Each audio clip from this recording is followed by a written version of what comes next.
Pour les Sith, détruire le temple Jedi de Coruscant revient à l'anéantissement du cœur même des Jedi. On le voit notamment dans l'épisode 3 avec Anakin, alors devenu Dark Vador, qui terrasse les Jedi du temple, épaulé de la 501e, son armée de clones personnels. Et si vous désirez connaître tous les détails de cet assaut, je vous invite à voir la vidéo que j'ai faite à ce sujet, qui détaille absolument tout ce qui s'est passé dans le temple. Bref, revenons au sujet de la vidéo.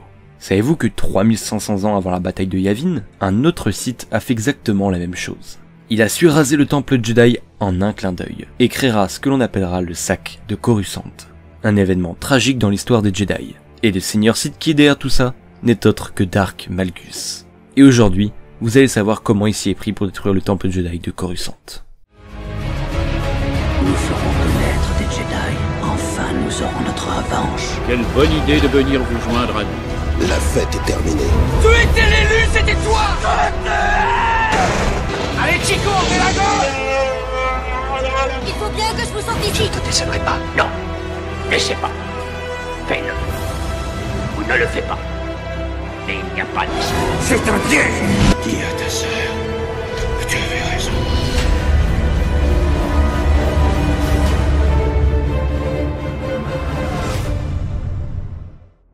Tout commença suite à de multiples visions qu'eut Malgus alors qu'il était en cours de formation sur Korriban. Dans celle-ci, il voyait le temple Jedi brûler, suite à un puissant assaut de l'Empire Sith. Il décida alors d'en faire part au seigneur Angral, qui accepta à la condition que ce soit le seigneur Adras, le protégé d'Angral, qui coordonne l'assaut et non Malgus, bien que celui-ci aura tout de même un rôle important à jouer dans cet assaut. Malgus avait ainsi obtenu le feu vert. La confiance que ses aînés lui confiaient a énormément joué en sa faveur, puisque attaquer le temple Jedi de Coruscant peut aussi s'avérer être une mission suicide. Malgus recruta par la suite une Mandalorienne du nom de Shae Vizsla. Elle n'était pas particulièrement pour l'Empire Sith, mais les anciens conflits qui opposaient les Mandaloriens aux Jedi ont fait que la Mandalorienne a accepté sans broncher.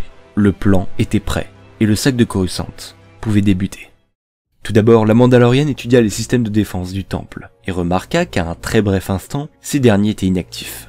Ainsi, c'était à ce moment-là que Malgus devait frapper. De plus, et tout comme il était le cas avec Anakin, le temple n'était pas beaucoup protégé, puisque de nombreux grands maîtres Jedi se trouvaient aux quatre coins de la galaxie, pour faire la guerre à l'Empire Sith, et même de grands et puissants maîtres Jedi comme Satil Shan ou encore Arren Liner, qui se trouvaient pour leur part sur Alderaan, afin de signer un traité de paix. Ce qui permettrait donc de laisser le champ libre à Malgus. Le Seigneur Noir accompagne sa protégée Twi'lek et Lena, qu'il considérait comme sa servante et avec qui il entretenait une relation compliquée, atterrissent et marchent en direction du temple Jedi, sans se faire remarquer. Durant leur marche, ils sont même étonnés de voir à quel point personne ne réagit, et voient plusieurs familles jouer sans se douter qu'un seigneur Sith marchait en direction du temple Jedi. Malgus, voyant les citoyens du noyau des êtres bien trop prétentieux et bien trop naïfs. Chrono à la main, Malgus voit qu'il reste que quelques minutes avant l'arrivée de la navette sabotée. Ceux qui ont vu la cinématique du jeu Star Wars The Old Republic voient très bien de quoi je veux parler. Finalement, Malgus n'est plus qu'à une petite centaine de mètres de l'entrée gigantesque du temple. Il reçoit un message de la Mandalorienne, disant que les défenses ont bien été réduites et stoppées au moment du lapsus où le temple n'était plus protégé, et qu'il avait désormais le champ libre. Derrière son respirateur, le Seigneur Noir jubilait déjà de sa victoire, et vit la Mandalorienne tuer quelques gardes qui se trouvaient en hauteur afin d'infiltrer le temple en toute discrétion. Malgus fit signe à Elena de ne pas agir et de le laisser faire, puisque devant eux, plusieurs gardes leur font signe de ne pas aller plus loin, ignorant totalement qui il y avait devant eux. Et avant même de le comprendre, Malgus dégaina son sabre et les abattit tous un à un en une poignée de secondes. Il range son sabre et pénètre dans le temple, et découvre à l'intérieur l'immensité du lieu.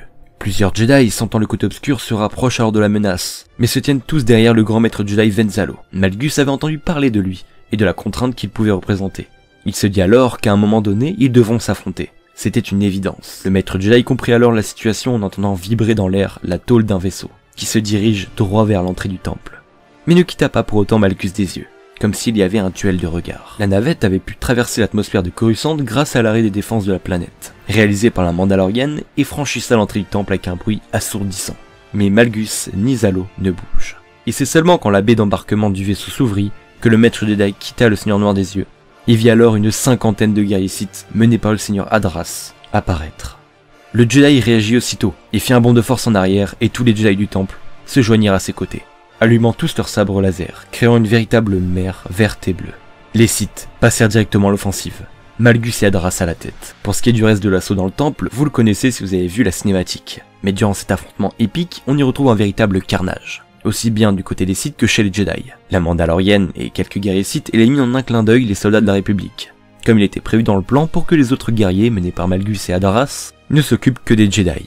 Malgus avait pour cible le maître Zalo, mais dans la foule de Jedi, il eut du mal à se repérer. Et c'est seulement en voyant Hadras foncer et crier en direction de Zalo et se faire ridiculiser au même instant puisqu'il se fait projeter par la force par ce dernier, qu'il comprit où était le seul adversaire digne de lui. Il cria alors à son tour en disant « Il est à moi » et s'approcha pas à pas du maître Jedi, éliminant des apprentis qui tentèrent leur chance pensant qu'il avait baissé sa garde. Malgus stoppa son avancée tout de même, lorsque Helena, voyant son maître se rapprocher de Zalo, décida de l'aider en tirant des rafales avec son blaster sur le Jedi, qui les fit ricocher sur elle. Malgus, la voyant tomber au sol, devint fou de rage, et fonce tête baissée sur le Jedi.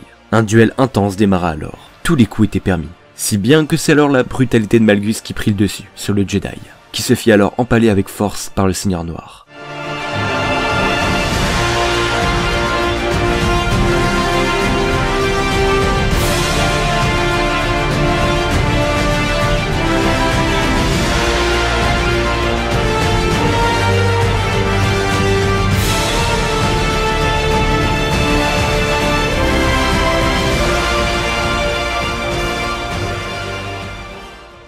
Et malgré cela, Venzalo continua de regarder Malgus dans les yeux, en attente d'une réponse. Le Sith lui répondit alors « Tout va brûler ». Et le Jedi finit par tomber au sol, et Malgus se délecta de sa victoire. Il récupéra par la suite sa compagne Twi'lek et la ramena près d'une navette médicale afin de la soigner, tout en étant acclamé par les 20 guerriers Sith, toujours en vie sur les 50 qui ont combattu. Parmi les survivants, le seigneur Hadras était toujours en vie. Et alors qu'il regagna son vaisseau, Malgus ordonna à l'artillerie de l'Empire de faire feu sur le temple, afin d'offrir tout de même un tombeau pour les Jedi qui ont combattu jusqu'au bout, pour la République et l'ordre Jedi. Un vrai sens de l'honneur, ce Malgus. Ça a été fini pour l'assaut, et par la suite de nombreux bombardements ont mis à feu et à sang la planète tout entière, pour montrer la domination de l'Empire Sith. Et tous les Jedi à travers la galaxie ressentirent ce bouleversement dans la force, dont l'apprenti de Venzalo, nommé Arine Liner, qui se trouvait quant à elle sur Alderaan afin de signer un traité de paix avec les Sith. Et voici en détail comment s'est déroulé le sac de Coruscant. J'espère que ça vous aura plu. Si c'est le cas, n'hésitez pas à me le faire savoir en lâchant votre plus beau pouce bleu de l'espace, comme d'habitude les amis, à rejoindre la force en vous abonnant, et sur ce, je vous donne rendez-vous vendredi prochain pour la nouvelle vidéo. Portez-vous bien, et que la force soit avec vous. Toujours.